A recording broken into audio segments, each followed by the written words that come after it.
या मंगलमय प्रसंगी ऐतिहासिक नालंदा या युनिव्हर्सिटीला भेट देण्यासाठी आपल्या धम्मसहलीतील सर्व उपासक या ठिकाणी पोहोचलेले आहेत आणि सर्वांचं तिकीट काढून या ठिकाणी आता मध्ये प्रवेश केलेला आहे।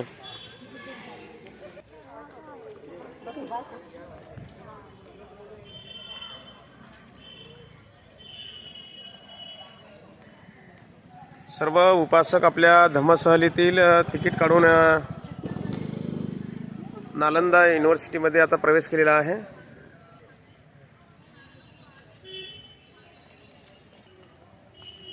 खडे कर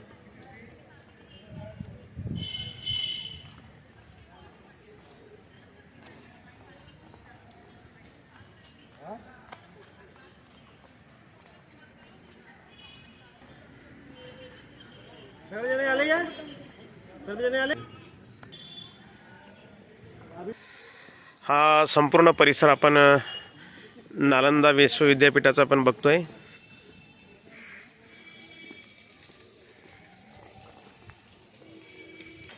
नालंदा विश्वविद्यापीठ बघण्यासाठी अशा पद्धतीने देश विदेशातील बौद्ध भिक्षू, बौद्ध उपासक उपासिका मोठ्या प्रमाणावर या ठिकाणी भेट देण्यासाठी येतात। जगतविख्यात नालंदा विश्वविद्यापीठ बघण्यासाठी देश विदेशातील बौद्ध भिक्षू अशा पद्धतीने देश विदेशातील बौद्ध भिक्षू आणि उपासक उपासिका मोठ्या प्रमाणावर या ठिकाणी भेट देण्यासाठी येतात आपण बघत आहोत। धम्मसहलीतील सर्व उपासक हे आपण बघतो आहोत।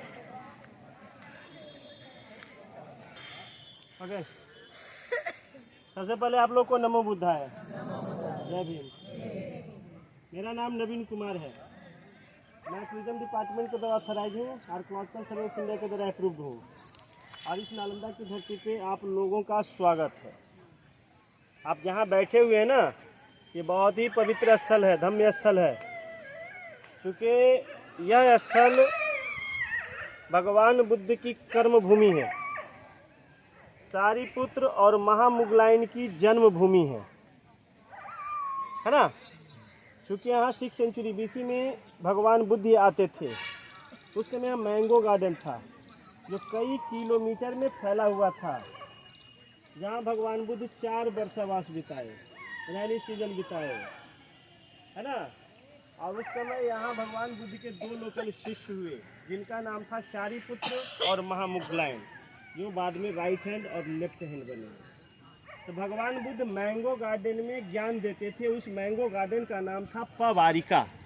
पावारिका हिंदी नहीं है, संस्कृत नहीं है, ये पाली भाषा है। और पावारिका का अर्थ होता है कि जहाँ पर लोग बैठकर अपने गलतियों को स्वीकार करते हों, ताकि आने वाले समय में वह गलती दोबारा रिपीट न हो। कैसे, एज ए एग्जाम्पल, आप लोग अभी 100 की संख्या में चल रहे हैं ना। अगर जो आप में से एक कोई गलती कर देते हैं और गुरु जी को नहीं बताते हैं, भंते जी को नहीं बताते हैं, है ना, तो पूरे ग्रुप को परेशानियों का सामना करना पड़ेगा, पूरा ग्रुप डिस्टर्ब हो जाएगा, होगा ना। और लेकिन जब अगर जो उस गलती को स्वीकार कर लेते हो, है ना, तो वो गलती जो हुआ है उसको सुधारने का मौका मिल रहा है, तो ग्रुप परेशानी का सामना नहीं करे ना। इसी को पावारिका कहते हैं। तो भगवान बुद्ध सबसे पहले मीटिंग करते थे तो गलतियों को स्वीकार करते थे। क्योंकि आप तो 10 की संख्या में है ना, उनका तो लाखों की संख्या में संघ यहाँ होता था, है ना। लाख को देखते थे, है ना, और सबसे जो गलती करता था उसको स्वीकार करवाते थे, उसके बाद ही वो ज्ञान देते थे। इसलिए इस स्थल का नाम पड़ा नालंदा। नालंदा हुआ तो विभिन्न विद्वानों ने अपने अपने मत से विभिन्न प्रकार का डिफिनेशन दिए हैं। नालंदा 2 शब्द है। नालंदा 2 शब्द है, नालम प्लस दा। नालम मीन्स होता है कमल, जो ज्ञान का प्रतीक है, बुद्धि का प्रतीक है ना। भारत का राष्ट्रीय पुष्प कमल है, कमल ही है ना। सही बोल रहे हैं ना। आप लोग तो ऐसे शांत हो गए जैसे मैं बीजेपी की चर्च कर दिया।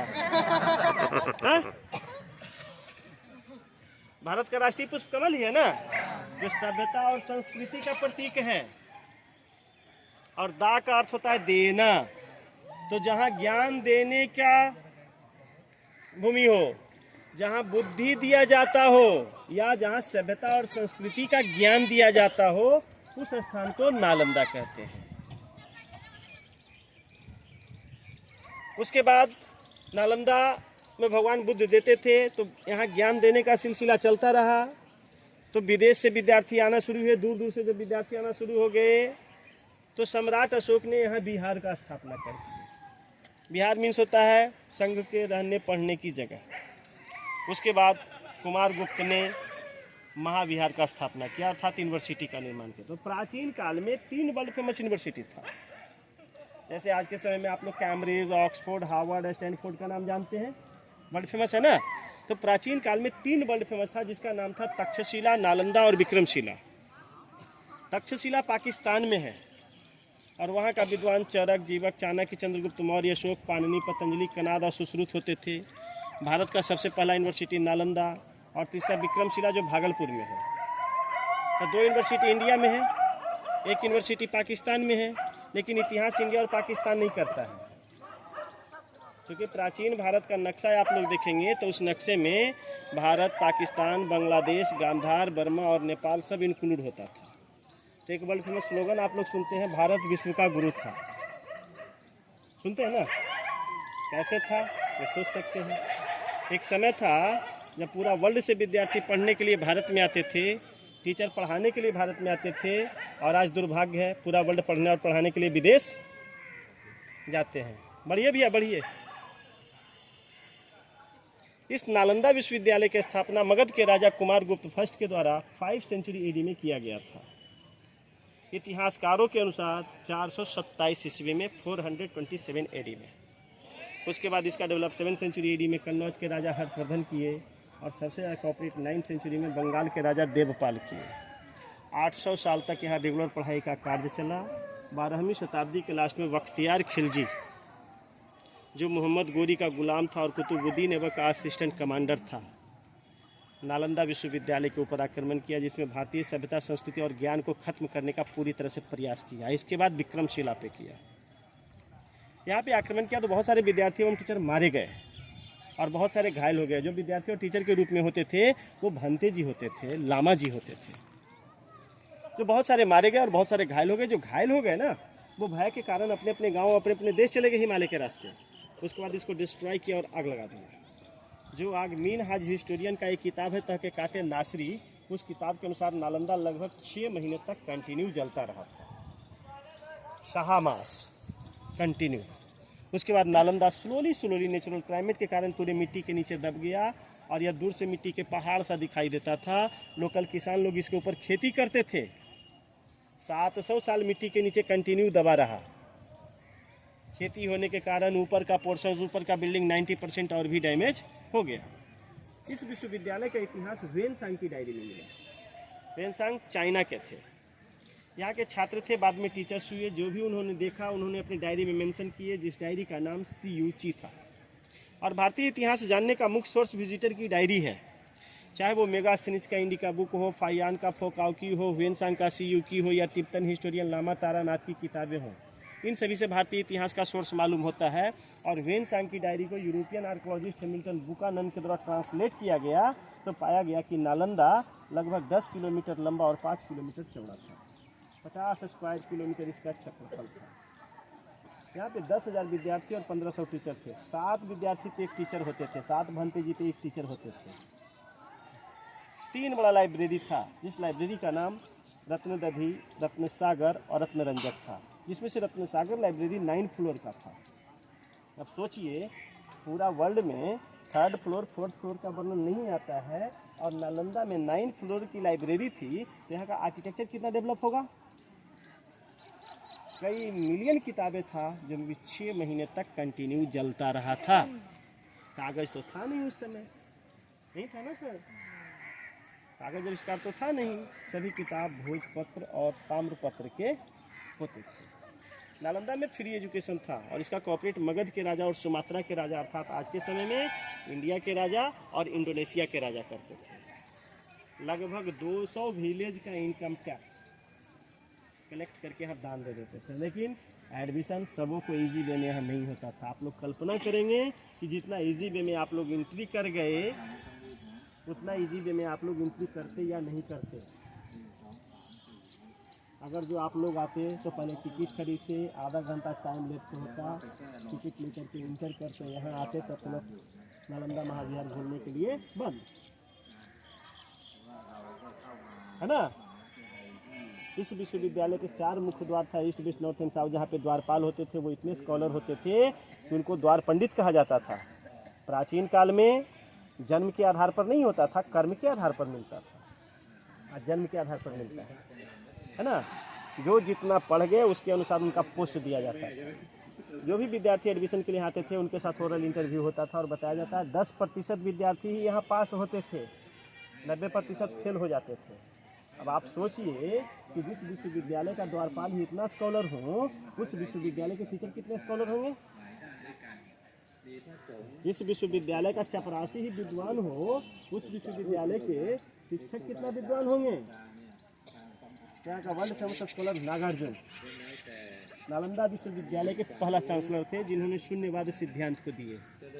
क्योंकि नालंदा महायान का सबसे बड़ा केंद्र था, तो महायान में 2 सिद्धांत है, एक शून्यवाद है और एक विज्ञानवाद है। तो शून्यवाद सिद्धांत नागार्जुना दिए थे, जो आंध्र प्रदेश के अमरावती के थे। अब आंध्र प्रदेश का नाम आता है तो जितना भी नागार्जुना है सब आंध्र के हैं। चाहे नागार्जुना यूनिवर्सिटी हो, फर्टाइल हो, पहाड़ हो, है ना, डैम हो।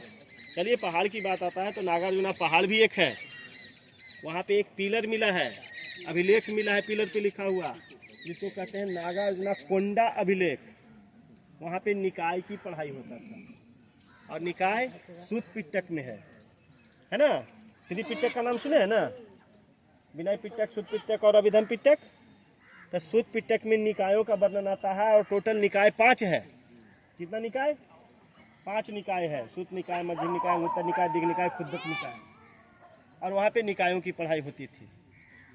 आर्यभट्ट का नाम सुने होंगे आप लोग, जिसने पूरे वर्ल्ड को जीरो दिया, अर्थात जिस जीरो का यूज आज पूरा वर्ल्ड कर रहा है वो नालंदा की देन है। वारामिहिर खगोल के बहुत बड़े स्कॉलर थे।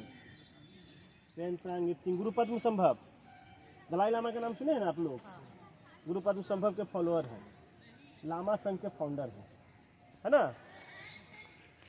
यहाँ जो विभिन्न विषयों की पढ़ाई होता था, जिसमें से जो मेन विषय था वो था धर्मशास्त्र। शिक्षक का पढ़ाई होता था, जातक का होता था, है ना।